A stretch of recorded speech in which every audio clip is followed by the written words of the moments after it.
헌재 재판관들에게 지금 24시간 근접 경호 요청을 해놓은 상태예요. 예, 오늘 했다고 우리가 하더라고요. 이제 우려하는 그런 거죠. 이 사람들의 신변이 한두 명이라도 이상이 생긴다고 하면 탄핵 심판 자체가 불가능해질 수도 있는. 그렇죠. 그러니까 지금 현재 우리가 이렇게 종중동이지만 일종의 폭풍 전야 같은 거예요. 예.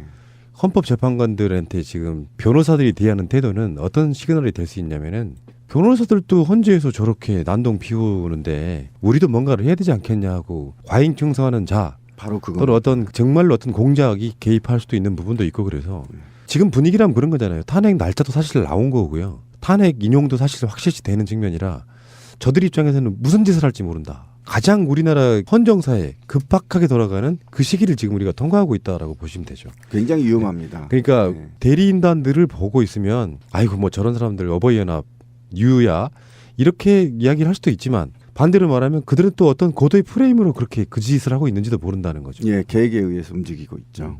근데 이제 이런 부분은 어떨까요? 만일 특검이 종료되고 난다고 하더라도 탄핵이 정상적으로 3월 초에 인용이 돼서 박근혜가 물러나고 새 정부가 들어설 게 확실해진다고 치면 지금까지 특검이 해왔던 일종의 그 수사를 이어받는 검찰이 완전히 무력화시켜버리기에는 정치적 부담이 너무 클 것 같은 생각도 들고 국민적 분노가 특검 연장에 대한 부분 또는 박근혜 탄핵에 대한 더 강렬한 열망으로 이어짐으로 인해 가지고 오히려 역풍의 효과를 내는 그런 경우도 기대해 볼 수 있는 거 아닌가요? 만에 하나 특검 연장이 실패한다고 치면? 그러니까 그런 건 있죠. 역사라는 게 항상 그런 거 있잖아요. 우병우 영장이 기각되잖아요. 그럼 기각된 만큼 사람들이 더 광장에 나오게 되는 효과가 있는 것이고 그렇죠. 우병우 기각 때문에라도 특검 연장해야 된다고 얘기 나오는 것처럼 뭐 하나가 생기면 거기에 대한 반작용이 생기고 그걸 어떻게 잘 현명하게 처리하느냐인데 지금 저들은 제가 봤을 때 완전 구석에 몰려있는 쥐 같은 거예요. 그래서 앞에 있는 게 고양이든 호랑이든 막 휘젓고 보는 거야. 그러니까 이거를 막기 위해 저들이 무리한 국민의 의지에 반하는 유의 행동들을 저지르면 저지를수록 저들은 점점 더 깊은 수렁으로 빠지게 그렇죠. 된다는 그렇죠. 거란 말이죠. 그건 당연한 원칙인데 하다가 뭐라도 해본다는 게 바로 그런 짓거리인데 그렇죠. 예를 들면 자기들은 지금 현재 만약에 진짜로 아까 말한 내란 선동 같은 거 그런 거를 실제로 하겠어요. 들키면 아주 짜증나는 건데. 아니 제가 지금 그거를 불러드릴게요. 네. 박천X라는 분이 지금 문자를 발송하고 있는데 그대로 읽어드리죠. 한자도 틀리지 않고요. 청년 암살 살수단 지원자 모집 언제라도 죽음을 준비한 분으로서 유서를 작성해 두신 20, 30대, 40대, 50대, 65세까지 무술에 능하신 분은 더욱 좋고 미치겠네. 아니 웃지 마세요. 굉장히 전 지금 심각합니다. 무술에 전혀 못하셔도 열사로서 유관순처럼 윤봉길처럼 안중근처럼 사측생이 각오로 사직생. 근데 그렇게 썼어요. 예. 그래서 자초될 위기에 대한민국을 구하고자 하는 애국 열사를 모집합니다. 이렇게 지금 공문을 하고 있습니다. 이게 뭐냐면 3월 1일 날 뭔가 이들이 그들만의 구국을 하겠다는 겁니다. 아니 이거 굉장히 위험한 이석기 상태. 사건에서 내란 음모는 없었지만 내란 선동 죄가 적용이 됐던 거잖아요. 그 내란 선동죄로 보았을 때 이게 훨씬 더 심하게 내란 그렇죠. 선동인데? 자 그러면 아까 우병우 얘기를 했는데 우병우 기각이 저는 이제 조금 이따 또 다른 데서 얘기를 하겠지만 굉장히 심오한 뜻이 있는 건데도 불구하고 지금 특검 내부에도 우병우 사단이 존재하고 있지 않느냐는 물음표까지 지금 던져놓고 있습니다. 그리고 우병우 사단이 존재하기 때문에 특검이 끝나고 일반 검찰로 돌아갔을 때 보복이 두려워서 지금 우병우 구속에 대해서 기각됐다라는 얘기도 있다는 거죠. 그런데 사실은 이 메시지가 SNS에 공개되는 순간이 있잖아요. 만약에 촛불에서 이런 메시지가 나갔으면 즉시 압수수색과 검찰이 수사가 단행했을 겁니다. 그런데 지금 검찰은 움직이지 않아요. 이런 메시지가 수십 군데 SNS 돌고 있지만 이것과 관련해서 검찰이 압수수색을 해서 지금 탕기국 집회나 박근혜 집회에 내란 선동이 있거나 또는 국가를 전복해야 할 관공서를 전복할 수 있는 여지들이 있기 때문에 인지적 차원에서 수사를 해야 됨에도 불구하고 하지 않습니다. 또는 박사모 집회에서 경찰에 싸대기를 때려도 현장범으로 체포하지 않습니다. 이게 뭐냐면 아직도 검찰 조직이 누군가 보이지 않는 손에 의해서 통제되고 있다는 걸 증명하는 거거든요.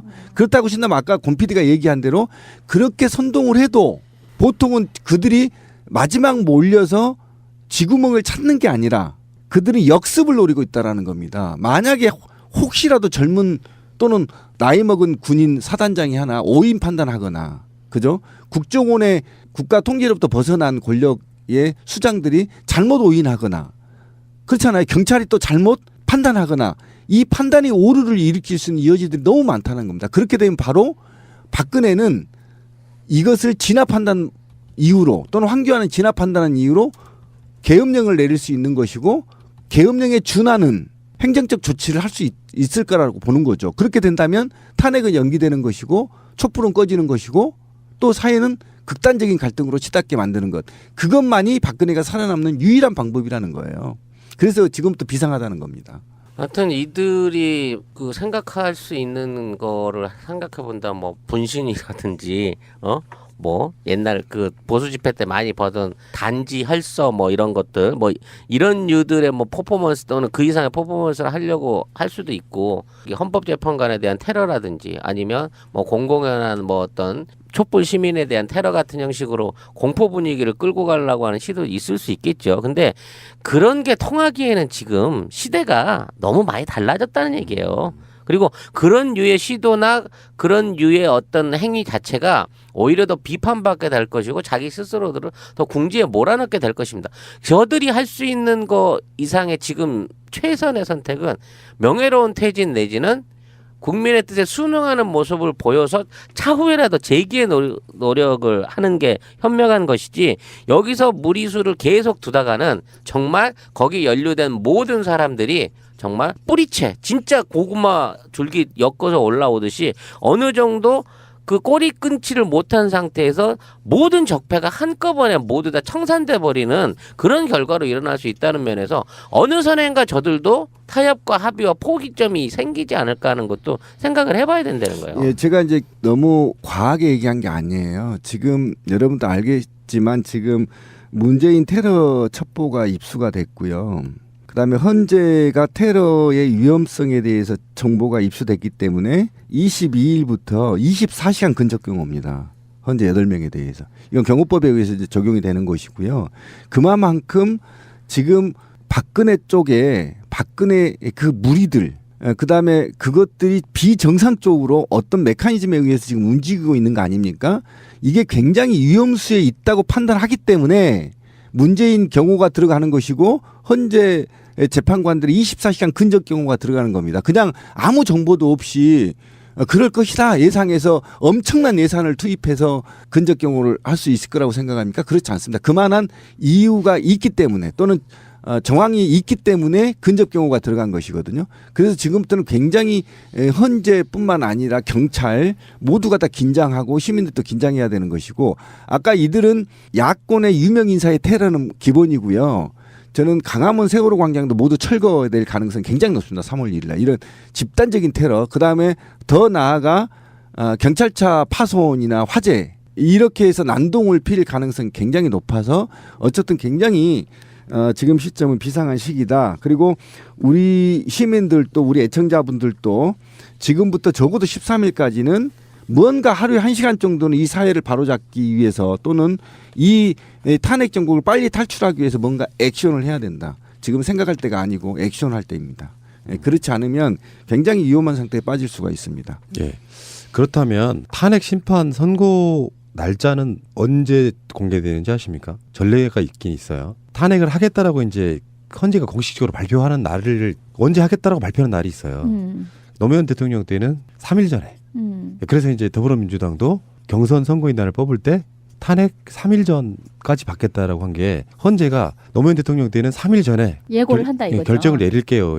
이 상태가 되는 거거든요. 이제 우리가 방송을 하고는 있지만 사실 좀 살떨리잖아요. 만약에 뭐 그 사이에 무슨 사변 비슷한 게 일어나면 어쩌나. 아휴. 또 탄핵 기각이 되면 어쩌나. 아 정말 박근혜 한 명 때문에 우리 그건 뭔 국민이 뭔 짓입니까? 이렇게 피말리고 있으면서 지금도 언론에서는 우리들이 제기했던 또는 의혹을 제기했던 그 모든 것들이 다시 특검을 통해서 확인되는 그 과정들을 계속 걸쳐서 나오고 있어요. 그렇죠. 어쨌건 헌재에서 이제 한 뭐 전례에 의하면 꼭 그렇게 하는 법은 없으니까 전례에 의하면 한 3일 정도 전에 자 3일 후에 발표하겠습니다 이렇게 그게 나오면은 그 3일 동안 정말 극렬해지겠죠. 저는 그 시점이 그러니까 13일 날 이제 할 수밖에 없다고 얘기를 하지 않습니까? 일정상. 그러면 이제 27일 날 변론이 종결이 된단 말이죠. 이때부터 이제 극한 갈등이 시작될 거라는 겁니다. 왜 그러냐면 26일까지 박근혜 씨한테 변론을 할 것인지 말 것인지 결론을 내달라고 통보를 했지 않습니까? 그러면 27일 날에 박근혜가 뭐 한 7일 날이나 8일 날 나가겠다 연기해달라 이렇게 얘기할 거 뻔한 거 아닙니까? 안 된다는 거지. 그렇죠. 그거는. 그러면 안 된다는 겁니까? 27일. 그러면 이제 헌재에 대한 불신이 높아지고 있는 거잖아요. 지금 탕기국 애들은. 이 상태에서 3월 1일 날 제가 아까 염려했던 메시지를 던지면 탄핵 일정이 13일이면 뒤로 빼면 한 9일이나 8일 날 된단 말이에요. 그러면 적어도 수요일이나 화요일 됐던데 이때부터 저는 사실상 국가 계엄령 상태에 돌입 아닌가.